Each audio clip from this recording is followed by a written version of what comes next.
A few videos ago I said I was going to review another film, another new one. This one stars Brad Pitt and it's about zombies.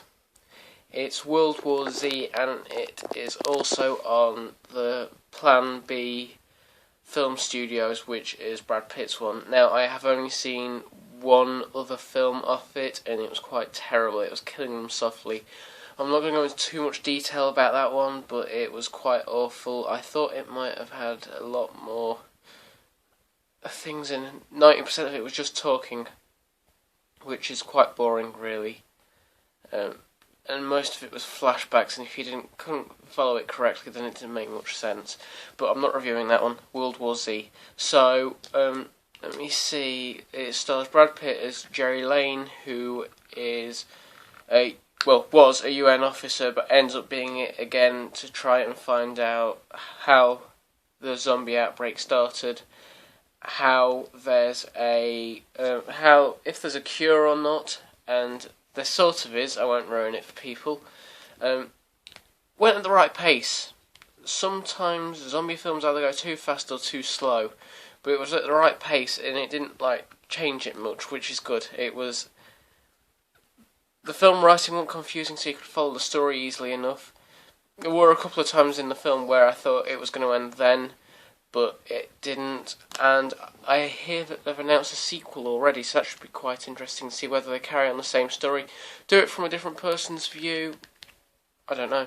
World War Z, for those people who don't know, was originally a book by Max Brooks, I believe.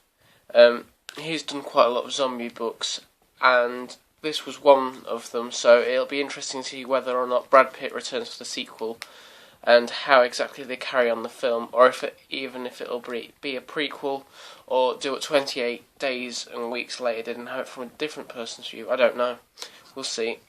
Hopefully they don't take too long, but hopefully they don't rush it and do it in about half a year, because films have done that before and it's kind of ruined the whole franchise for it.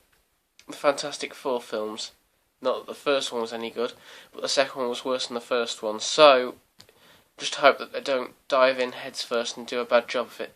For the soundtrack, Muse did the soundtrack, even though there wasn't much singing in it. Well, actually there wasn't any singing in it, so you wouldn't have known it was Muse unless you just read at the start it said that the music was by Muse.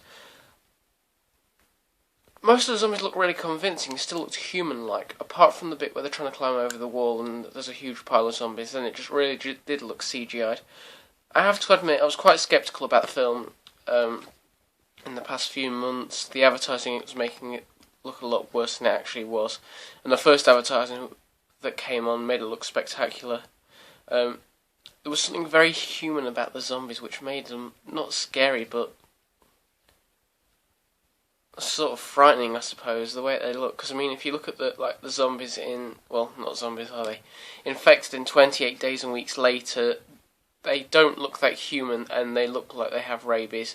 Strange enough, rabies is blamed for this, right at the start. I don't know why. Every single horror zombie film, it's always, oh, it's rabies, oh, it's rage, oh, it's some sort of virus. When it's not, it's normally something really stupid.